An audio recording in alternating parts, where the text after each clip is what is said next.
Quanto ao dia e à hora, ninguém sabe, nem os anjos dos céus, nem o Filho, senão somente o Pai. Como foi nos dias de Noé, assim também será na vinda do Filho do Homem. Pois nos dias anteriores ao dilúvio, o povo vivia comendo e bebendo, casando-se e dando-se em casamento, até o dia em que Noé entrou na arca. E eles nada perceberam, até que veio o dilúvio e os levou a todos. Assim acontecerá na vinda do Filho do Homem. 2 homens estarão no campo, um será levado e o outro deixado. 2 mulheres estarão trabalhando num moinho, uma será levada e a outra deixada. Portanto, vigiem, porque vocês não sabem em que dia virá o seu Senhor.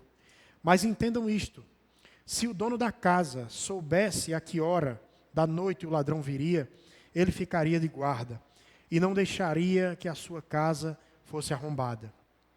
Assim, vocês também precisam estar preparados, porque o Filho do Homem virá numa hora em que vocês menos esperam. Quem é, pois, o servo fiel e sensato, a quem seu senhor encarrega dos de sua casa para lhes dar mantimento no tempo devido? Feliz o servo que seu senhor encontrar fazendo assim quando voltar. Garanto-lhes que ele o encarregará de todos os seus bens. Mas suponham que esse servo seja mau e diga a si mesmo: meu senhor está demorando. E então comece a bater em seus conservos, e a comer e a beber com os beberrões.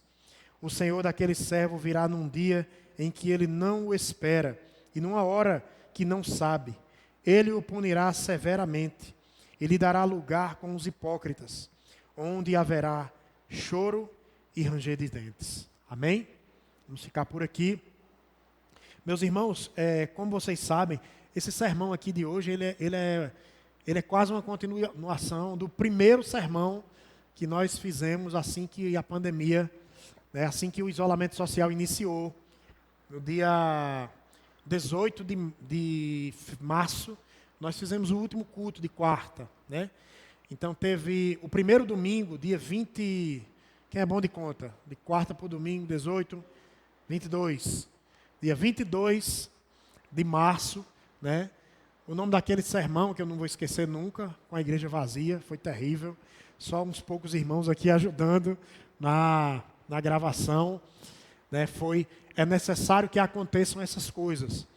Então esse texto está ali no mesmo capítulo, no mesmo evangelho, e ele é como que uma continuação. Jesus, ele começa a falar, né, o seu famoso sermão escatológico, e aí os discípulos perguntam a Jesus quando é que as coisas iriam acontecer. Jesus começa a chamar a atenção dos discípulos, dizendo que o templo seria derrubado e reconstruído, e aquilo atiça a curiosidade dos discípulos. E eles começam a perguntar: quando isso vai acontecer? Quando acontecerão essas coisas?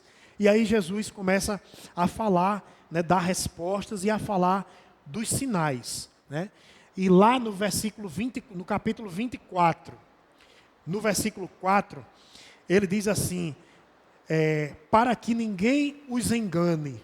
Ou seja, o Senhor traz essa palavra para os seus discípulos, né? Ela é estendida para os discípulos da atualidade, que somos nós, para que a gente tenha esperança, para que a gente saiba que Deus está no controle, e para que a gente saiba que as coisas estão acontecendo segundo a ordem que o Senhor já declarou. O Senhor já falou isso há muito tempo atrás. Então o Senhor está no controle. E para que ninguém nos engane, vem os sinais. E ele começa a falar ali dos sinais. Surgiriam anticristos, que apareceriam no nome do próprio Jesus. Guerras e rumores de guerras, né, já existiam naquele tempo e hoje estão se acentuando esses sinais. Nação se levantaria contra nação e reino contra reino. E nós temos hoje, né, uma forma diferente de nação se levantar contra nação, de reino contra reino. São os embargos fiscais, embargos comerciais, né? E inclusive embargos também intelectuais, né? Porque quando nações pensam diferente de outras, elas acabam também sofrendo algum tipo de embargo. E o Senhor Jesus fala ali de fomes, terremotos em vários lugares.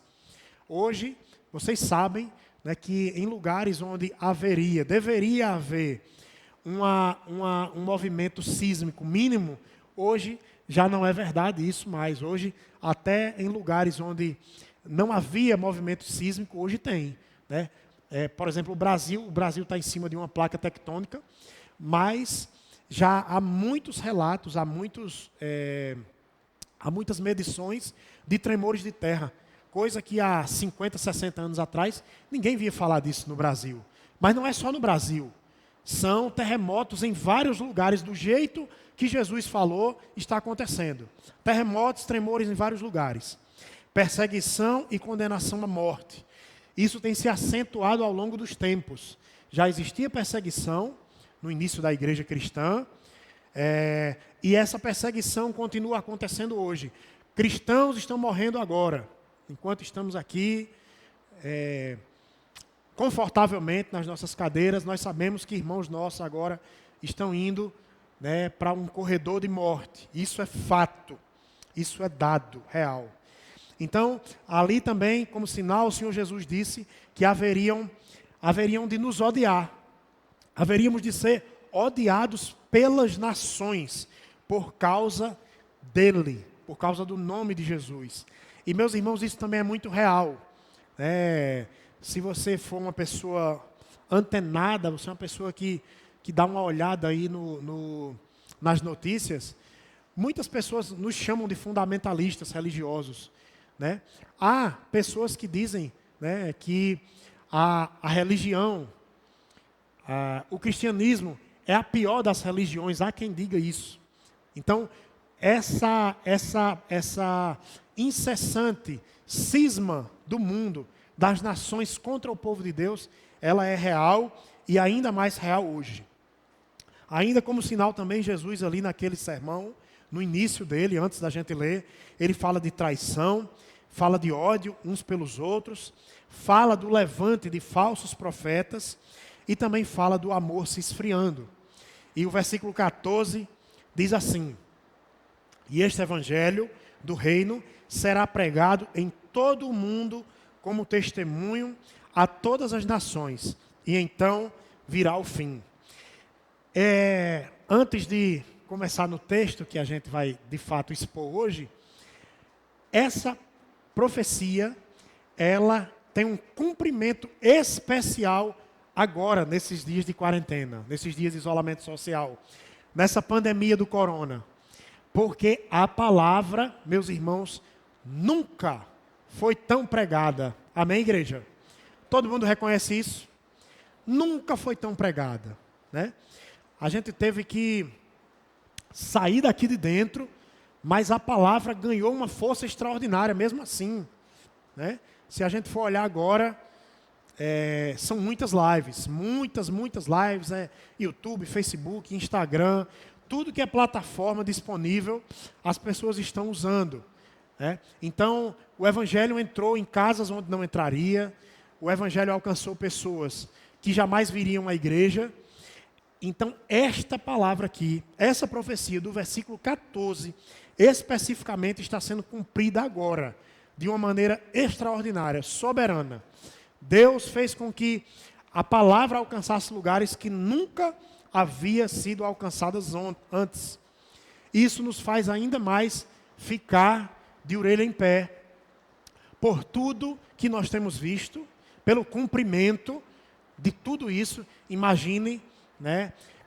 Só fazendo aqui um paralelo, na perspectiva de Paulo, por exemplo, os confins da terra era a Espanha, porque era a última nação do oeste europeu. Então, na ótica de Paulo, se ele atingisse ali a Espanha, ele estava atingindo os confins da terra. Não havia conhecimento da América, né? E a América é um continente enorme. Fico imaginando assim, sabe, gente? Como alguns anos atrás, era difícil imaginar que o Evangelho alcançaria a América inteira. Toda a América, ela já foi alcançada pelo Evangelho. Toda. É claro que não existe em algumas nações, né, especialmente as latino-americanas, não existe uma presença cristã muito forte em algumas nações, mas existe em todas. Então o Evangelho já chegou em toda a América do Sul, toda a América do Norte e América Central. O nome de Jesus já é conhecido. Então vejam, né, a maneira soberana, onde antes pessoas que olhavam e diziam, né, imagino que há 400 anos atrás, para os missionários, como vamos desbravar uma terra nova como essa, tão enorme, tão grande, e hoje ela é uma realidade.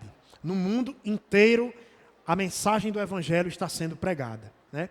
Então, você entenda, fazendo um resumo, tudo que Jesus disse antes, e agora, nós vamos entrar no texto propriamente dito. Estes sinais, que acabamos de fazer o resumo, eles estão se cumprindo. E tem mais uma coisa. A primeira verdade que nós vamos refletir aqui no texto que nós lemos hoje. O dia e a hora ninguém sabe. Jesus estava preparando seus discípulos, lembrem disso. Jesus faz esse lembrete profético de tudo que vai acontecer. Ele diz os sinais que vão acontecer. E ele diz, tem um detalhe, meus filhos. O dia e a hora ninguém sabe, lá no versículo 36. Quanto o dia e a hora ninguém sabe, nem os anjos do céu, nem o Filho, senão somente o Pai. Então essa é a primeira verdade que nós aprendemos hoje. Não sabemos a hora da volta de Jesus. Amém, igreja? Sabemos que está perto. Sim ou não? Está perto. O tempo está se findando, o tempo está se aproximando. O relógio está passando rápido. Inclusive a sensação do tempo nossa, ela é acelerada. Nós estamos sentindo isso. O tempo está passando muito rápido. E Jesus vem trazendo isso. Não sabemos o dia e a hora. Os anjos não sabem, o Filho não sabe, somente o Pai, na sua sublime posição, é quem sabe. Então, a partir daí, ele vai fazer os alertas. Não sabemos a hora, então ele começa dizendo, verso 37, quem está com a Bíblia aberta. Como foi nos dias de Noé, assim também será na vinda do Filho do Homem. E é o tema dessa mensagem, meus irmãos, de hoje à noite. Assim como nos dias de Noé. Estamos vivendo dias semelhantes e Jesus ele vai aqui provar no texto. Ele vai mostrar para os seus discípulos que assim como acontecia nos dias de Noé, acontecerá no fim. E esse fim está sendo presenciado por nós. Estamos contemplando, estamos aqui para ver. Somos testemunhas oculares do fim.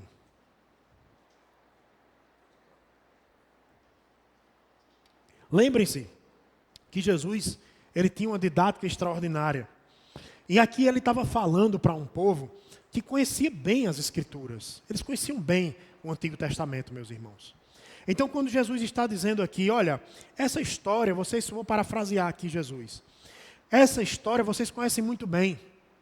A história de Noé, todos vocês conhecem. Vocês sabem como o povo foi pego de súbito. Vocês sabem como as pessoas não se prepararam para o dilúvio. Vocês sabem como as pessoas ignoraram os avisos que Noé deu.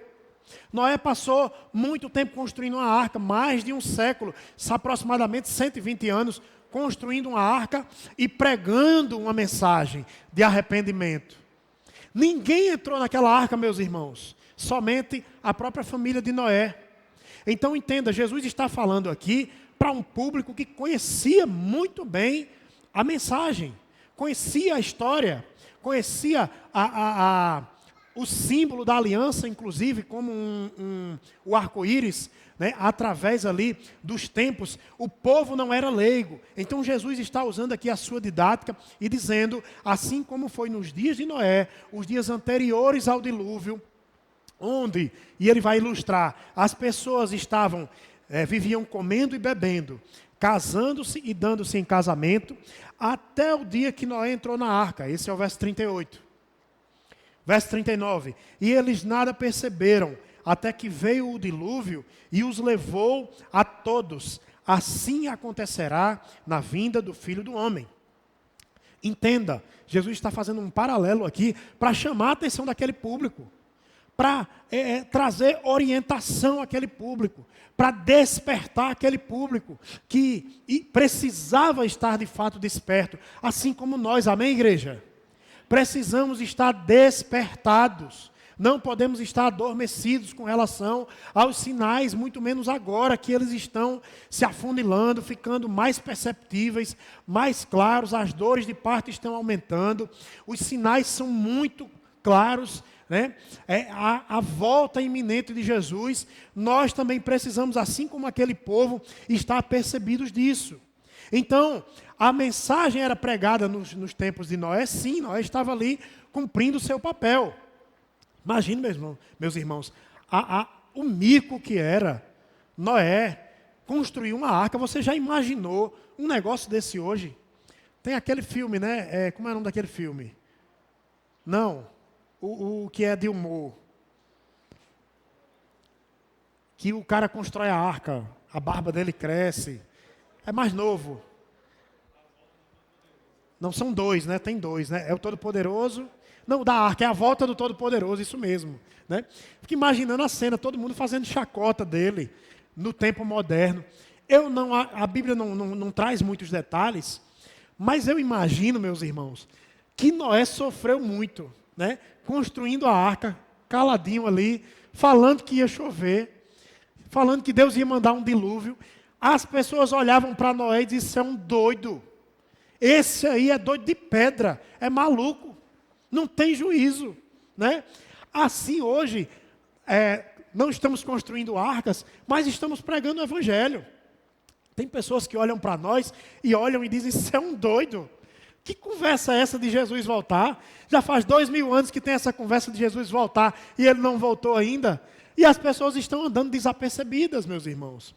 E o problema maior é que, assim como Jesus estava falando ali, para o público de perto dele, Jesus também está falando para nós hoje. Nós somos um público de pertinho. Nós conhecemos Jesus, nós andamos com Jesus, temos comunhão com Ele.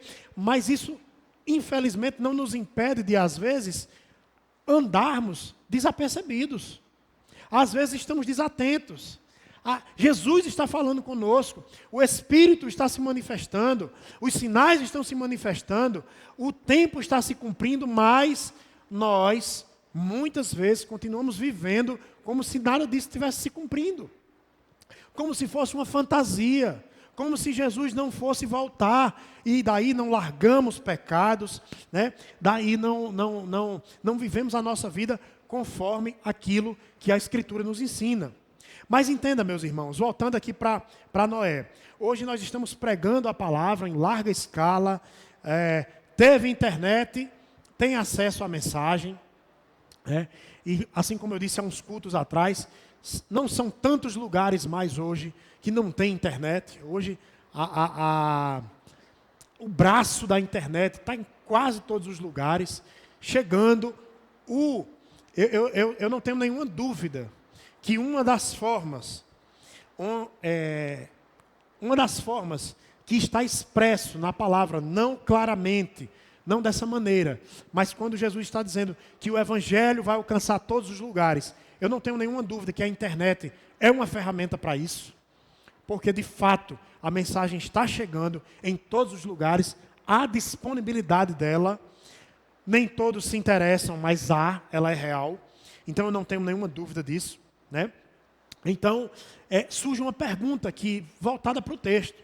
Quando Jesus está dizendo que o povo vivia comendo e bebendo, casando-se e dando-se em casamento, você encontra algum problema nisso? Tem algum pecado nisso, meus irmãos?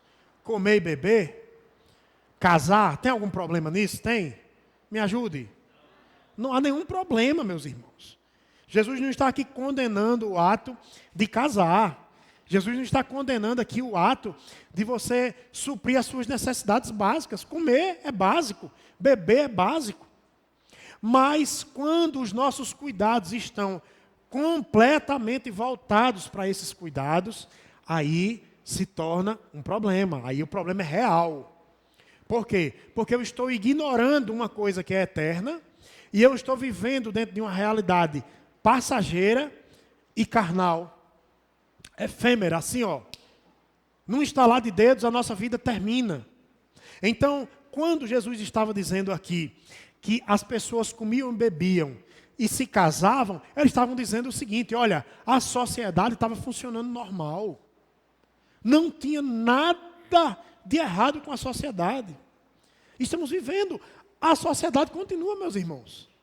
Né? Tanto é que deram até um nome, né? Agora é o novo normal, né? Nós já batizamos, né? É o novo normal. Tá aí vocês de máscara. Tem os que estão lá atrás, eu não consigo nem reconhecer direito mais, que a vista está ficando ruim, né? Já não dá para reconhecer todo mundo de máscara. É o novo normal. A sociedade está aí. As pessoas continuam comendo, bebendo, suprindo suas necessidades e planejando o futuro através de casamento. Mas o que Jesus está querendo dizer aqui, de fato, meus irmãos, é que se nós focarmos nesses projetos terrenos e esquecer da nossa eternidade, nós estamos tendo um problema. Amém? Quem está entendendo? Então, meus irmãos, aquelas pessoas que estavam ali ouvindo a mensagem, elas não perceberam que elas estavam correndo perigo, que a vida delas estava por um fio, que o dilúvio chegaria e ia matar aquelas pessoas. Deixa eu dizer um negócio para você, paralelo a isso. A nossa eternidade é coisa séria. Amém? Um amém mais forte, pode ser? Amém. A nossa eternidade, meus irmãos, é coisa séria. Nós não podemos levar a nossa eternidade na brincadeira. É muito sério. Não podemos viver com os olhos aqui no mundo, com os pés plantados aqui, somente aqui, buscando conquistar, buscando vencer, fazendo projeções de futuro aqui, porque não projetamos, não gastamos tempo em intimidade com Deus, relacionamento com Deus, para projetar a nossa eternidade. Então Jesus está fazendo um alerta para o seu público. Ele está dizendo, olha, é do jeito que foi nos dias de Noé. As pessoas vão estar muito ocupadas. As pessoas vão estar desapercebidas. As pessoas vão estar desatentas. As pessoas vão estar planejando como comer melhor, como beber melhor, como viver melhor. Estarão projetando casamentos e vão fazer só isso. Mas serão tomadas por uma grande surpresa, uma surpresa desagradável. É isso que Jesus está dizendo aqui no texto. E muitos de nós, meus irmãos, estamos do mesmo jeito que aquele público que ouvia aquela mensagem nos tempos de Noé. Noé estava ali pregando, a mensagem era insistente, foi pregada por muito tempo e ninguém subiu na arca. Ninguém de fora subiu na arca. Isso nos faz pensar. Eu olho para esse texto e eu realmente fico assim, preocupado. Porque, sabe, meus irmãos, muitas vezes maioria não quer dizer que a maioria esteja certa, sabe? Existem maiorias que não estão certas. E às vezes a gente foca, né? Não, a maioria acha isso. Mas às vezes a maioria não está certa. As multidões, principalmente quando a gente olha para a Bíblia, as multidões são muito perigosas. Então, existia ali uma grande maioria de pessoas que estavam fazendo chacota de Noé. Mas a chuva veio, a porta da arca foi fechada, Noé e sua família foi salva e os demais foram destruídos. Então, muitos de nós estamos assim, sabe? Vivendo, gastando energia, muito tempo aqui, e não projetamos a nossa eternidade, não pensamos na eternidade. Então, o que é que pode acontecer? Assim como nos dias de Noé, você pode ser pego de surpresa. Você não sabe o dia nem a hora, Jesus já falou aqui antes, não sabemos o dia e a hora. Você pode ser pego de surpresa, você está gastando energia naquilo que não é eterno, você está com muitas preocupações no que não é eterno, está esquecendo a sua porção eterna, está esquecendo de cuidar do seu espírito, está esquecendo de deixar coisas para trás. Meus irmãos, se eu fizer aqui uma pesquisa e nós fôssemos bem sinceros, é claro que eu estou só lançando isso aqui para você pensar, você não precisa responder. Se fizéssemos uma pesquisa aqui, e com muita sinceridade eu dissesse assim, quem tem pendência na vida espiritual aí? Quem tem uma pendênciazinha de pecado para deixar para trás? Eu creio que 100% talvez de nós estivesse deixando alguma coisa para depois. Sabe aquela coisa? Eu vou largar aquele pecado depois. Eu vou me acertar com minha família depois. Eu vou me acertar com minha esposa depois. Eu vou ser honesto nos meus negócios depois. Eu vou consertar minha comunhão com Deus depois. A gente vai deixando para depois. E se formos honestos, quase que 100% de nós vamos ter uma resposta como essa. Pastor, é verdade, eu estou deixando algumas coisas para depois.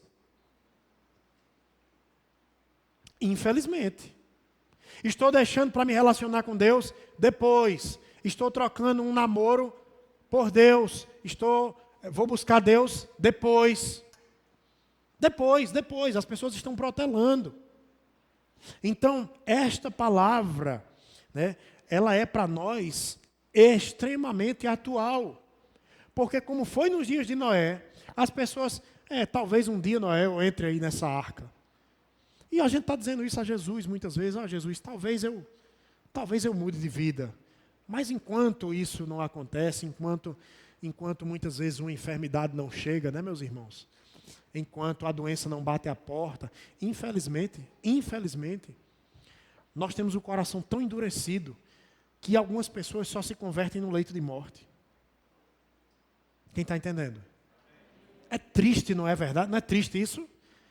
Tem pessoas que só se convertem, só se dobram verdadeiramente a Jesus num leito de morte. E isso é muito triste, isso revela a nossa natureza pecadora. Né?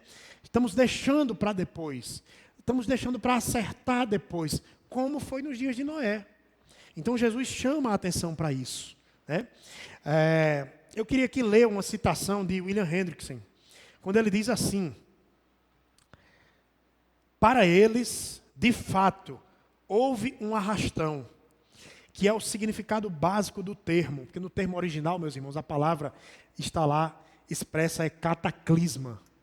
Então, no termo original, o que isso quer dizer é que é como se fosse um arrastão, o dilúvio os arrastou para a morte. Então, entenda, a nossa vida, estamos aqui, está tudo funcionando bem, mas um momento a nossa vida será literalmente arrastada para a morte. Quem entende isso? Ou alguém aqui acha que não vai morrer? Só os arrebatados, né? Só os arrebatados não enfrentarão essa experiência triste da morte. Os demais, ou seja, todo mundo, menos aqueles que vão passar pelo arrebatamento, todos eles vão experimentar a experiência triste da morte. Todos serão arrastados. Então, William Hendrickson, ele traz essa verdade, né? Semelhantemente súbita e desastrosa para os perversos será a vinda de Cristo. Então, nós precisamos de fato nos consertar diante de Deus. Né? Não permita, meu irmão, que as coisas do mundo consumam você a ponto de você só pensar nelas. Quem está entendendo? Não se ocupe das coisas do mundo tanto assim. Sabe? Guarda o teu tempo com Deus, que ele seja precioso, que ele seja bom, que ele seja um tempo de qualidade. Não guarde sua energia toda e o seu tempo todo para as coisas do mundo, em nome de Jesus. Uma outra verdade que nós vemos nesse texto, é necessário vigiar. Eu acho que eu pulei alguma coisa aqui. Pulei não. É necessário vigiar. Vai lá comigo no versículo 42. Versículo 42.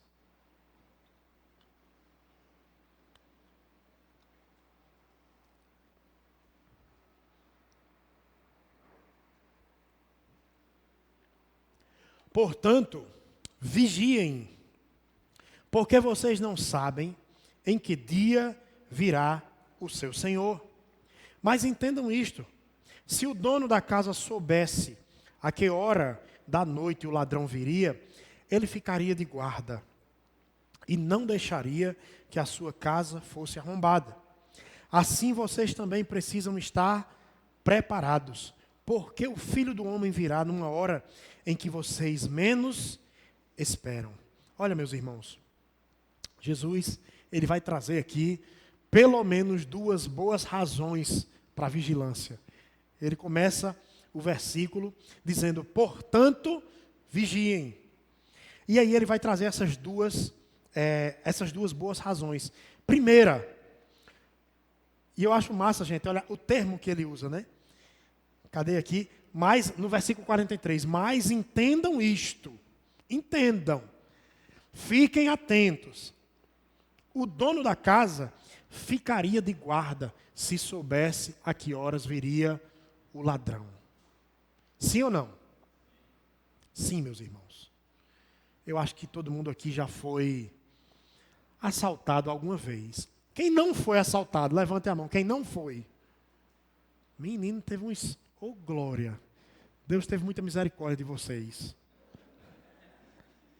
Pense numa experiência horrível. Gente, o pior não é você ser assaltado. O pior é você não poder dar um bufete na cara do sujeito depois. É a sensação da injustiça, não é assim? Quem sentiu isso quando foi assaltado? Eu acho que, né? Coisa carnal, né, pastor, de dizer. Mas a verdade é que o desejo da nossa carne, eu já fiz essa pesquisa. Se eu desse só um murro na cara do sujeito, ajudava a aliviar. Porque a gente tem esse negócio ruim dentro de nós, né? Aquele desejo de vingança. Essa sensação de injustiça é terrível.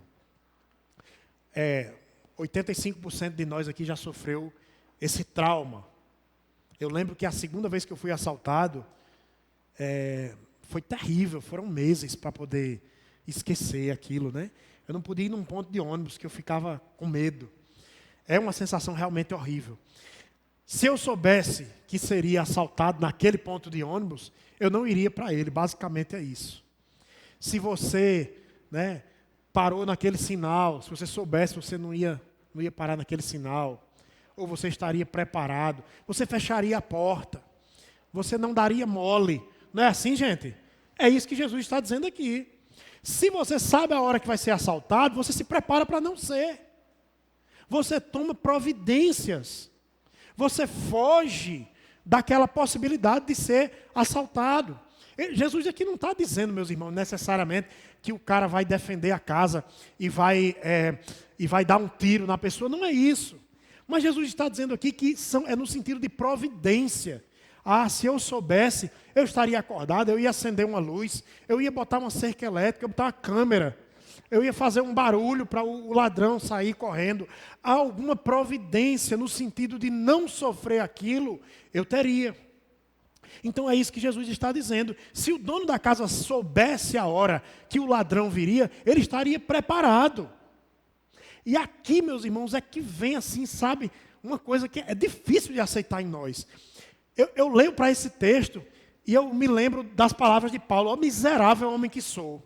A gente sabe disso, mas a gente não toma providências para que isso não aconteça. Quem sabe que Jesus vai voltar aqui? Levante a mão. Todo mundo sabe que Jesus vai voltar, mas vivemos despreparados para a sua volta. Vivemos despreparados a maior parte do tempo para a sua volta, meus irmãos. Isso é triste. Então, o dono precisa ficar de guarda. E você não sabe a hora, meu irmão. Você não sabe o dia. Não precisa, isso aqui, como eu sempre ensino a vocês, o dia do Senhor para nós não é necessariamente o dia do arrebatamento. O dia do Senhor para nós é o dia da nossa morte. Quem entende isso? É o dia que nós vamos nos encontrar com Ele, sim ou não? Eu não sei. Estou aqui pregando, mas eu já conheci pessoas, conheci de relatos, que morreu pregando. Terminou o sermão, pum, caiu. Vai ali fora, tem um negócio, morre, nós não temos controle. Nós não temos controle sobre nada. Isso é a maior verdade. Mas a gente anda, a gente vive, a gente toma providências para tantas coisas e não tomamos providência para a nossa morte. Não vivemos para morrer. A gente vive como se a gente fosse viver aqui sempre. Então Jesus está dizendo, olha, tem uma boa razão para vocês vigiarem. O dono da casa precisa ficar de guarda para não ser assaltado. E a segunda, vocês precisam, versículo 44, estar preparados. Amém, igreja? Preparados. Nós precisamos estar preparados para um encontro com Jesus. Precisamos estar preparados, viver preparados. A verdade é essa. Precisamos estar em alerta. Alerta máximo, o tempo todo. Quarta verdade. É preciso que sejamos os servos fiéis e sensatos, que estão descritos aqui no verso 45. Diz assim o verso 45.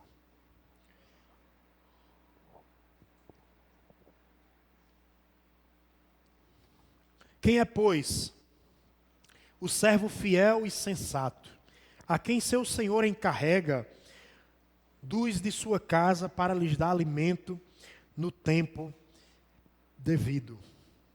Em outras palavras, Jesus está dizendo o seguinte: quem é o servo que recebeu ordens de seu senhor e está fazendo a coisa certa no tempo certo? Parafraseando, é isso que Jesus está dizendo. Quem é servo de Jesus aqui? Quem é? Todos somos servos do Senhor. Todos nós somos servos. E todos nós, meus irmãos, fomos encarregados de algo. Amém? Todo mundo entende isso, não é? Todos. Somos servos, fomos chamados, recebemos atribuições, responsabilidades. Então Jesus está dizendo o seguinte: quem é, pois, este servo fiel e sensato, a quem o seu Senhor encarrega dos de sua casa? Isso é uma ilustração, meus irmãos. Isso é uma ilustração. Tem gente que fica buscando outros significados aqui, mas o que Jesus está dizendo é o seguinte: o servo fiel e sensato, que recebeu uma atribuição de Deus, que recebeu uma missão de Deus, quem é esse que será encontrado fiel? Quem é esse que é sensato? Quem é esse que é servo? Que estará fazendo aquilo que o Senhor ordenou na hora certa. É isso que Jesus está perguntando. Está provocando ali os seus ouvintes, dizendo: quem é esse servo? Porque todos os servos receberam atribuições. Todos os servos receberam responsabilidades.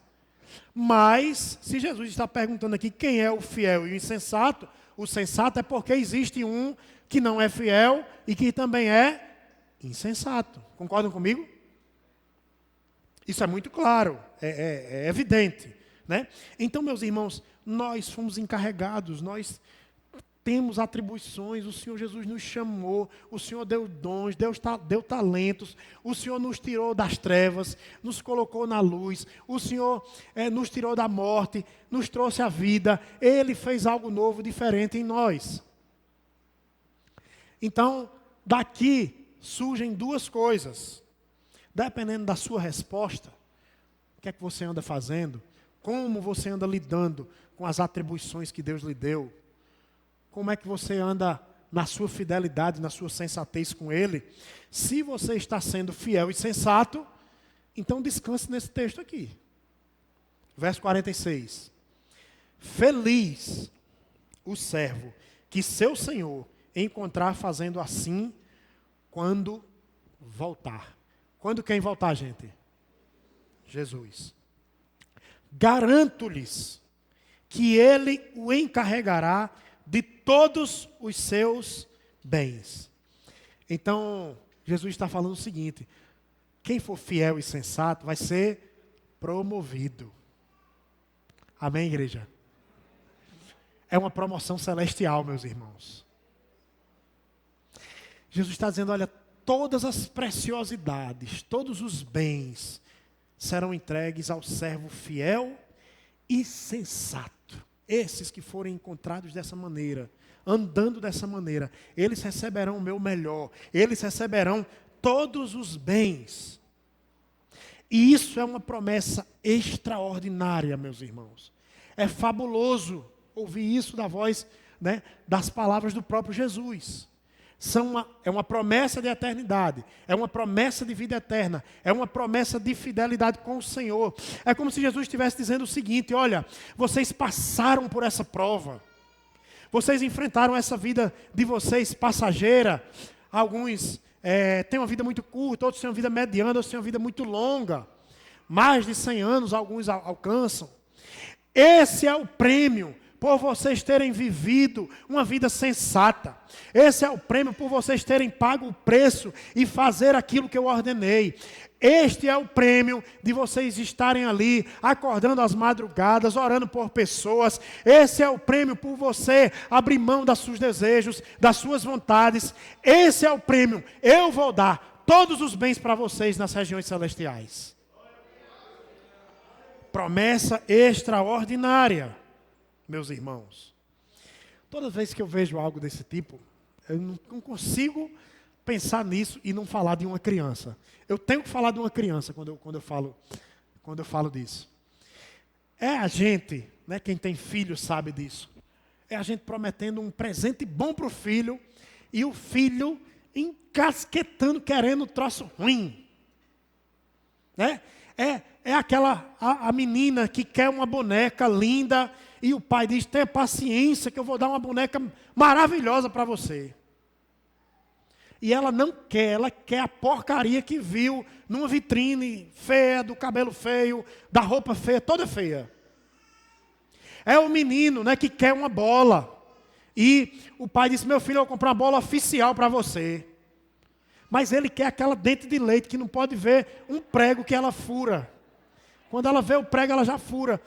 E você tenta botar na cabeça do seu filho: meu filho, espere até a data, espere até o seu aniversário, eu vou comprar um bom presente para você. Se vira por aí, se aguenta por aí. E o filho não quer, mas dá raiva no pai. Dá ou não? Dá ou não? Dá, rapaz, dá muita raiva. Eu não sou pai e tenho raiva, imagina quem é pai e mãe, Porque você vê a ansiedade do filho, você vê a ansiedade da criança. Nós somos, meus irmãos, crianças, querendo tocar no que não deve, no ruim, no presente pior. A gente gosta de se lambuzar com porcaria. E o pai dizendo: espera que tem uma coisa boa, tem um bem melhor para você. Então, meus irmãos, se nós estamos vivendo a nossa vida de forma fiel, se nós estamos, de fato, fazendo aquilo que o Senhor nos ordenou, nós temos essa promessa: feliz o servo que seu Senhor encontrar fazendo assim quando voltar. Garanto-lhes que Ele o encarregará de todos os seus bens, ou seja, seremos abençoados com presentes eternos. Amém? Mas se você não está fazendo, meus irmãos, se nós não estamos fazendo, a gente deve ficar muito preocupado. Porque a pancada é mais forte. Verso 48. Mas suponham que esse servo seja mau e diga a si mesmo: meu senhor está demorando. E então comece a bater em seus conservos, e a comer, e a beber com os beberrões. O senhor daquele servo virá num dia em que ele não o espera e numa hora que não sabe. Ele o punirá severamente e lhe dará lugar com os hipócritas, onde haverá choro e ranger de dentes. Meus irmãos, essa expressão, meu senhor está demorando, é a expressão que eu e você dizemos no nosso coração. Todas as vezes que a gente diz, isso aqui eu vou ajeitar depois. Estou falando no sentido espiritual. Você tem um bate-papo com o Espírito Santo. O Espírito Santo olha para você e diz, ô filho, larga esse pecado aí. Depois, o Senhor está demorando. O Senhor está demorando. Eu não preciso me organizar agora.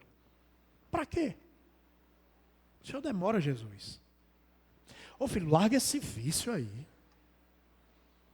Ah, mas o Senhor está demorando. O Senhor não fez nada, até agora não fez nada.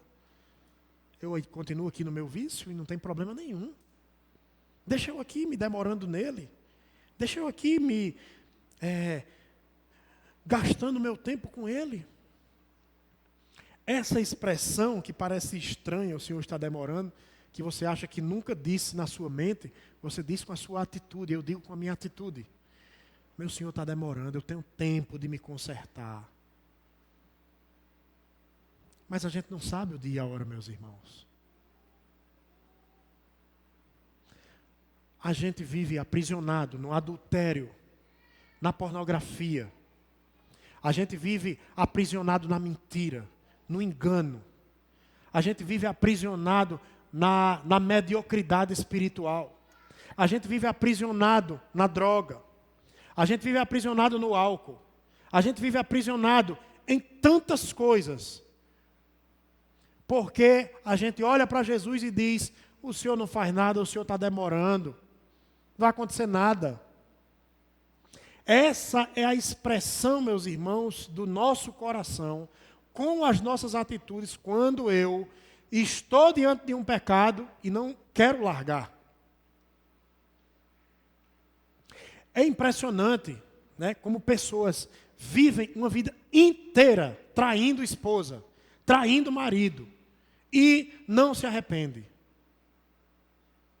É impressionante a disponibilidade de um jovem de viver indo para a cama com a sua esposa. E muitas vezes até subindo no altar, com sua esposa não, com a namorada. Subindo inclusive no altar de Deus. É impressionante a indisponibilidade para se arrepender. É incrível. Existem pessoas que vivem uma vida inteira sem querer se arrepender, dizendo, Senhor, tu tardas, tu está demorando, então eu vou continuar pecando. Para quê? Eu vou me arrepender agora, pagar preço agora para me libertar, orar, jejuar, para me libertar desse pecado, se Jesus não faz nada. Essa é a verdade, meus irmãos, triste de muitos de nós. Muitos de nós.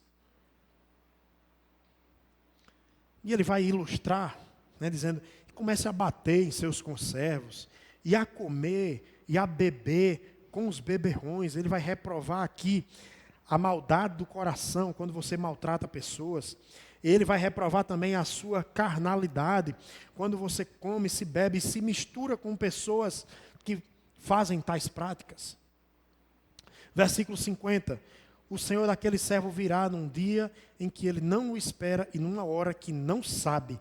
Ele o punirá severamente e lhe dará lugar com os hipócritas, onde haverá choro e ranger de dentes. A forma com que o capítulo 24 termina é uma forma trágica. Não há esperança para aquele que não quer se arrepender. Amém, igreja? Tem que haver desejo de arrependimento.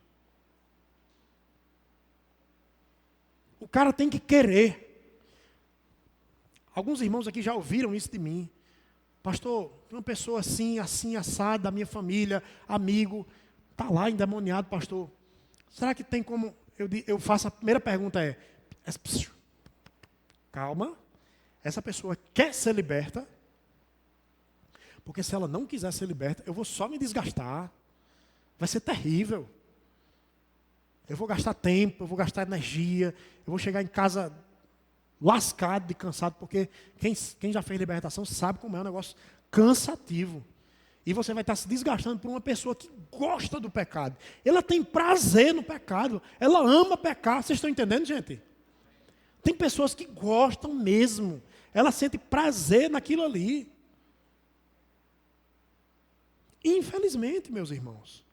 Então, o Senhor está falando aqui, Ele está fazendo duas classificações. Olha, o servo fiel e sensato, eu vou entregar bens, eu vou dar responsabilidades diferentes, santas e eternas. Agora, aquele que não for encontrado fiel, esse insensato, o lugar dele é no inferno. É forte, né, gente? A gente romantiza, né, Deus. Mas foi Deus que criou o inferno, sabia? Sim ou não? Foi Deus, meus irmãos. O diabo não tem poder para criar nada, não. Nada. O diabo não cria nada. Ele não tem poder para isso. O único que cria, né, é como se sempre existisse. Ele cria com um bará. É Deus. Ele cria com esse verbo da braca. Ele cria, ele traz à existência. Satanás não tem esse poder. Então, meus irmãos, para que você entenda que a nossa vida, a nossa espiritualidade, a nossa vida com Jesus, a nossa eternidade, depende hoje das nossas ações. Amém, igreja? O que é que você... Por que que você muitas vezes insiste em ser infiel e insensato? O que é que te prende? Por que levar uma vida medíocre? Por que não querer se arrepender? Por que amar tanto o pecado? Não tem benefício, é passageiro. Daqui a pouco você está desesperado para sentir aquela sensação de novo, meus irmãos. Sabe por que o crack vicia na primeira vez? Porque o usuário, ele quer sentir aquela sensação de novo e ele não consegue. Sabe por que o álcool, ele aprisiona as pessoas? Porque a pessoa não se sente feliz sem o álcool e precisa do álcool para poder dar uma sensação melhor. Sabe por que a pessoa trai? Porque ele não consegue encontrar prazer na esposa, aí ele precisa trair. Isso tudo isso, todo o pecado é resultado de uma insatisfação interna com o próprio Deus. Por que não pecamos contra o próximo? Primeiro pecamos contra Deus. A nossa insatisfação é com Deus. Não estamos satisfeitos com Deus. Então a gente busca, sabe? Né? Suprir a lacuna do coração. E como vocês sabem, meus irmãos, o coração humano é uma fábrica de ídolos. Nós somos capazes de idolatrar. É impressionante. O homem, ele idolatra qualquer coisa. Ele idolatra a música. O pecado é travestido. Não é só de coisa ruim, não. Tem gente que idolatra a música, por exemplo. Tem gente que tenta se preencher com música. Não consegue. Porque só quem preenche é Jesus. Tem gente que tenta preencher o vazio com trabalho. Não preenche. Porque só quem preenche é Jesus. Não tem jeito. Vamos ficar de pé?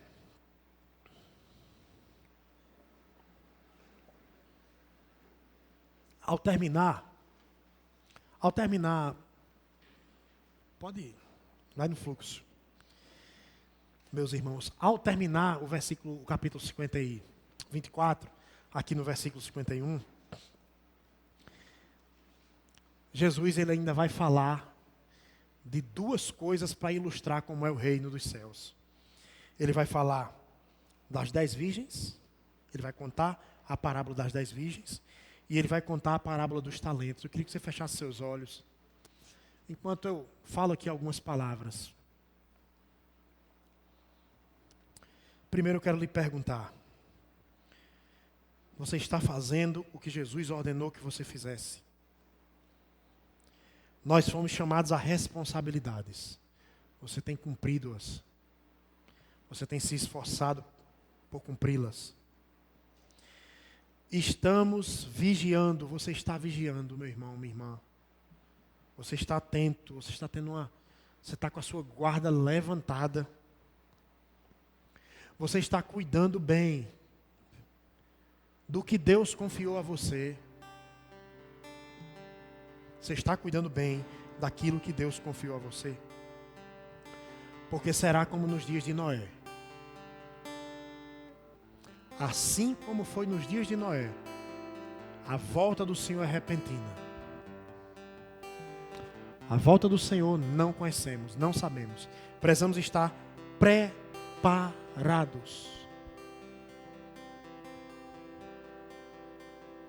E Jesus vai enriquecer essa mensagem dele com essas duas parábolas. Ele vai dizer, olha, o reino dos céus é semelhante a 10 virgens. 10 estavam esperando o noivo, 10. Foram para um lugar, estavam ali esperando. 5, Jesus vai chamar de prudente. Vai dizer que elas tinham azeite, e azeite, vocês sabem, é representação do Espírito Santo. Elas tinham azeite guardado, amém? Quem está entendendo? Elas tinham azeite guardado, esperando, aleluia, a vinda do noivo.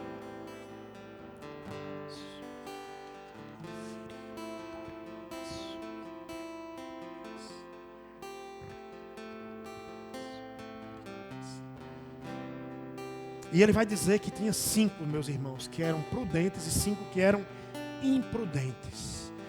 Lá no final da parábola, quando o noivo já estava chegando, as imprudentes disseram assim: nos emprestam um pouco do azeite de vocês, porque a lamparina está apagando.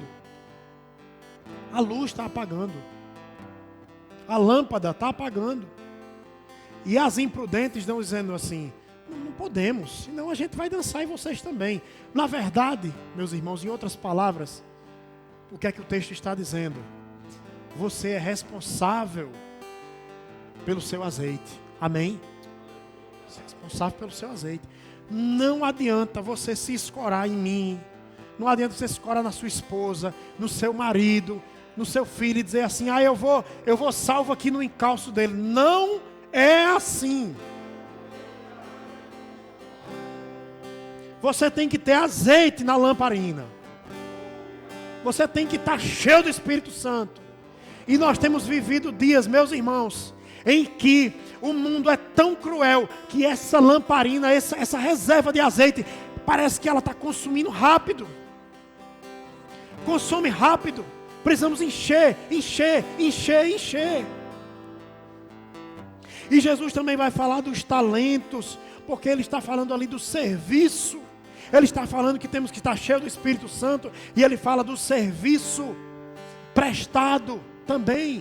E é por isso que ele vai usar a parábola dos talentos para dizer: uns foram multiplicados, um servo mau, infiel, não multiplicou os talentos. Eu vejo aqui muitos talentos. Tem pessoas aqui que têm um potencial extraordinário, mas desperdiçam. Já recebi tanta promessa, meus irmãos, de vocês. Eu já recebi muita promessa. Pastor, conta comigo naquele negócio. Quando chega naquele negócio, não tem, não chega junto, atrasa, falha, mente, engana. Eu sou pecador, gente, eu sou falho. Vocês não vão prestar contas a pastor Valber. Mas existe alguém que está vendo cada uma das intenções do seu coração. Nós precisamos cuidar daquilo que Deus confiou a nós. Os dons e talentos que Ele nos deu é para serem multiplicados. Quem está entendendo?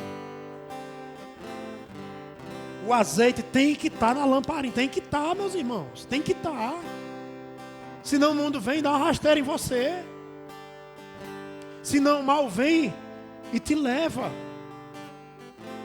Nós precisamos ser os servos fiéis e sensatos encontrados aqui no texto. E Jesus diz: o servo fiel e sensato, ele será colocado numa posição melhor. Ele receberá todos os bens. Ele será bem-aventurado. Ele será uma bênção. Mas os que não estiverem fazendo isso, eu queria baixar um pouquinho a luz. Eu queria que você, ainda de olhos fechados, você pensasse agora naquilo que você está adiando, naquilo que você está deixando para depois.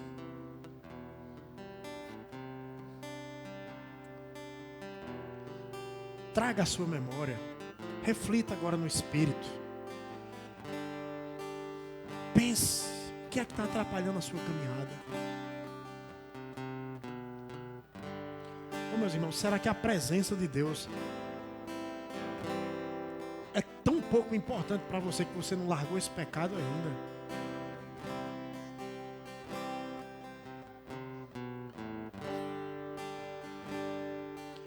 Tem pessoas aqui aprisionadas em tantas coisas, sabe?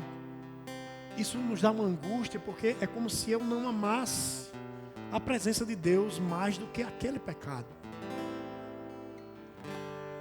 É como se para você, meu irmão, esse negócio aí que você não larga de jeito nenhum, é como se ele fosse mais precioso do que a presença do Espírito.